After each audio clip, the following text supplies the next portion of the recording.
Let's dive into this. Welcome to this explainer, where we're going to look at how a few ancient, deeply practical ideas can completely reframe our reaction to modern adversity. Because, let's face it, when disaster strikes or when our carefully laid plans just completely fall apart, our very first instinct is usually to panic. But what if there was a structured, proven way to instantly transform your greatest tragedies and everyday frustrations into your ultimate fuel for success? Well, that is exactly what we're going to unpack today. Life has this really remarkable, almost terrifying ability to completely knock the wind out of you right when you least expect it. Just look at this list for a second. You spend weeks grinding on a project, and bam, your computer crashes, completely deleting the entire manuscript. Or you get stuck in horrible, gridlocked traffic when you're already running incredibly late for a crucial meeting. Or maybe it's much heavier, right? You face a devastating health diagnosis, someone you deeply love betrays you, or you find yourself completely passed over for a promotion you absolutely earned. In those moments, it really does feel like the universe is actively conspiring against you.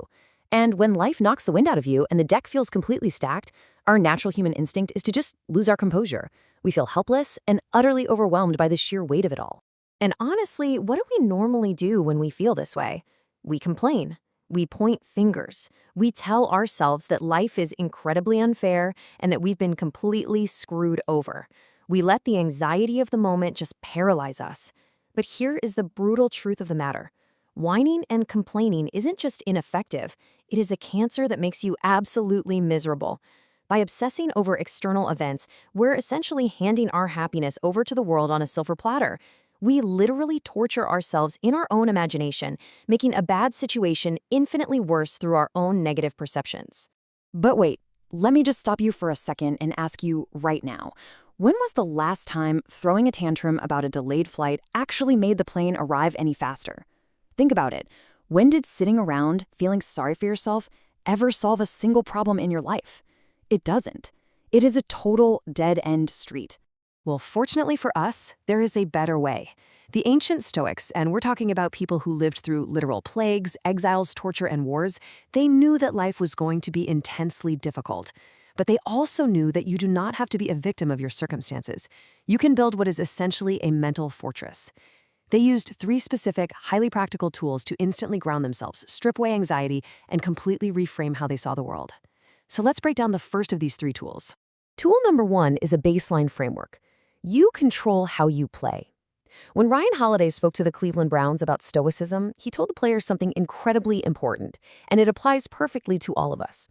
Look, you don't control what your teammates do. You don't control the referees, you certainly don't control the weather, and you absolutely do not control what random people say about you on Twitter.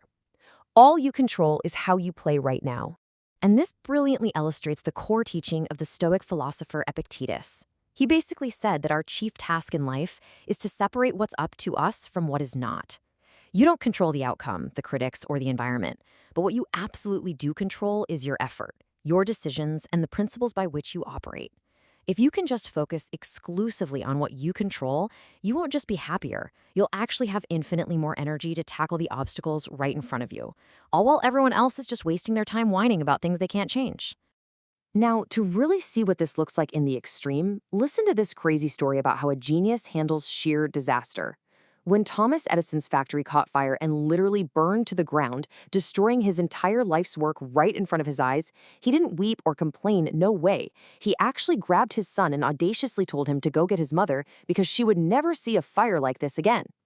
He even told a reporter the very next day that the fire would prevent him from getting bored, and he just instantly started rebuilding. So how on earth did Edison do that? Well, that builds right into our second tool. He practiced what the Stoics called Amor Fati, a love of fate. This is the next level up from simply controlling your effort.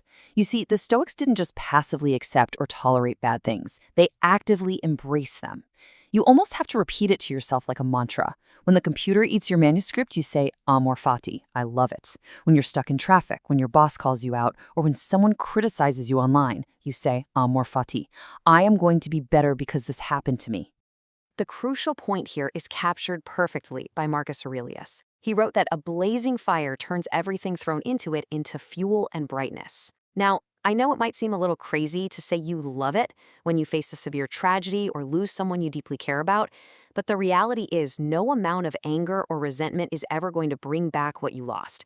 You must take what you can from the situation, use it as fuel, and let it improve you. This is the ultimate human formula because it absolutely guarantees that you can turn the bad things in life into good things. Okay, before we look at the third and final tool, I want you to stop and think about the absolute best thing going for you right now. Maybe it's your wealth, your status, your million Instagram followers, or maybe that recent promotion you just landed. Got it? Good. Now I want you to realize this incredibly uncomfortable truth. You cannot take a single piece of it with you when you are gone. And that brings us to the third tool, Memento Mori. There are two ancient words that you must repeat to yourself in any and every situation. Memento Mori. Remember that you will die. Now, it's not meant to be morbid. Well, actually, scratch that. It sounds a little morbid at first. But it is really the ultimate perspective shifter. Marcus Aurelius gave us the definitive reminder for this concept. You could leave life right now. Let that determine what you do and say and think. This phrase acts as an absolute leveling tool in your life. It doesn't matter if you're the absolute best in the world at what you do or if you're an unpaid intern, whether you're sitting around eating cereal in your pajamas or standing up speaking to a prestigious audience. This concept just completely resets your reality. What's truly fascinating is how beautifully Memento Mori applies to both extremes of the human experience. Like when you strike it rich, win an award, or get into a top school like Harvard, you say Memento Mori so that your success doesn't make you arrogant. You remember that countless people before you have had these exact same honors, and now they are gone.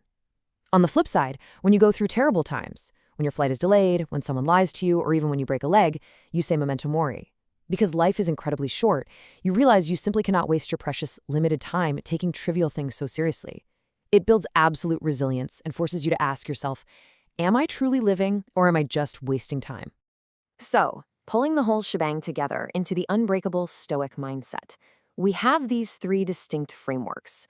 We don't control the hands we are dealt in life, for sure, but we completely control how we play the cards. The next time life puts you in a seemingly impossible situation, don't complain and definitely don't panic. First, focus entirely on how you play the game. Second, actively love the fate you've been given, using Amor Fati to turn those obstacles into fuel. And third, keep your perspective incredibly sharp by remembering your time here is limited with Memento Mori. We have the tools to use adversity as our own fire. Now, if you want to systematically build this kind of unbreakable Stoic mindset, you can actually get ancient wisdom delivered straight to your inbox for free every single day by signing up at dailystoic.com/email. And hey, if you found this explainer helpful in restructuring how you handle life's chaos, please hit the like button and subscribe so we can keep bringing you these deep dives. Before you go, I want to leave you with one final thought to chew on. Look at your life right now. Look at the obstacles currently standing in your way. And tell me, which of these three phrases are you going to use to tackle your biggest problem today? Let me know down in the comments. Thank you so much for learning with me today, and I'll see you next time.